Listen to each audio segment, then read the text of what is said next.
நண்பர்களே வணக்கம். இன்னைக்கு பார்த்தீங்கன்னா, ஒரு ரேண்டமான சாட்டர்டே விளாக் தான் பார்க்க போறோம். சாட்டர்டே எப்பயுமே நம்ம லேட் ஒர்க் அவுட் தான் போடுவோம். அதனால இன்னைக்கு லேட் ஒர்க் அவுட் ஸ்ப்ளிட் தான் பார்க்க போறோம். லேட்டா தான் இன்னைக்கு ஜிம்முக்கே போனோம். லீவுன்றதுனால லேட்டா போயிட்டு ஃபர்ஸ்ட் எடுத்தோன்னே நம்ம 140 கேஜி டெட் லிஃப்ட் ட்ரை பண்ணி பார்த்தோம். போனாட்டி 130 ஈஸியா போயிருச்சு. இந்த வாட்டி ட்ரை பண்ணி பார்த்தோம். வாய்ப்பே இல்லன்றுச்சு. அப்படியே லேட் ஒர்க் அவுட்டுக்கு வந்துட்டோம். லேட் ஒர்க் அவுட்ல பார்த்தீங்கன்னா, ஃபர்ஸ்ட் லேட் புல் டவுன் போட்டோம். ஃபர்ஸ்ட் கீழே இறக்குறப்ப ஃபாஸ்ட்டா இறக்கிட்டு போறப்ப ரொம்ப ஸ்லோவா கண்ட்ரோல்டா போட்டோம். நெக்ஸ்ட் பார்த்தீங்கன்னா, லேட்டரல் ரோஸ் போட்டோம். இது எப்படின்னா பெண்ட் பண்ணி ஃபுல் ஸ்ட்ரெச் பண்ணி போயிட்டு இழுக்கிறப்ப ஃபாஸ்ட்டாக இழுங்க, விடுறப்ப ஸ்லோவாக விடுங்க.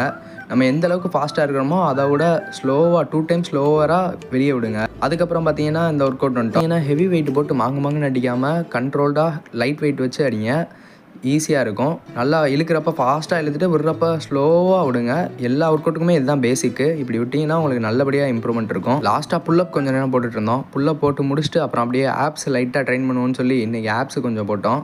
இந்த ஒர்க் அவுட் முடிச்சுட்டு அதுக்கப்புறம் இது தம்பில் அப்படி சென்டராக வச்சு நான் பண்ணுற மாதிரி இதே மாதிரி பண்ணுங்கள். உங்களுக்கு சரியான எஃபெக்ட் இருக்கும். முன்னாடி மாதிரி ஃபாலோவர்ஸ் கவுண்ட் இப்போ இன்க்ரீஸ் ஆக மாட்டேங்குது. முடிஞ்ச வரைக்கும் ஃபாலோ பண்ணிட்டு பாருங்கள். ஒர்க் அவுட்லாம் முடிச்சுட்டு பார்த்தீங்கன்னா அப்புறம் சும்மா கொஞ்சம் நேரம் அப்படியே போசிங்லாம் பண்ணி பார்த்துட்டு இருந்தோம். பண்ணி பார்த்துட்டு வீட்டுக்கு கிளம்பியாச்சு. அவ்வளோதான் இன்றைக்கி டே. நாளைக்கு பார்க்கலாம். நன்றி.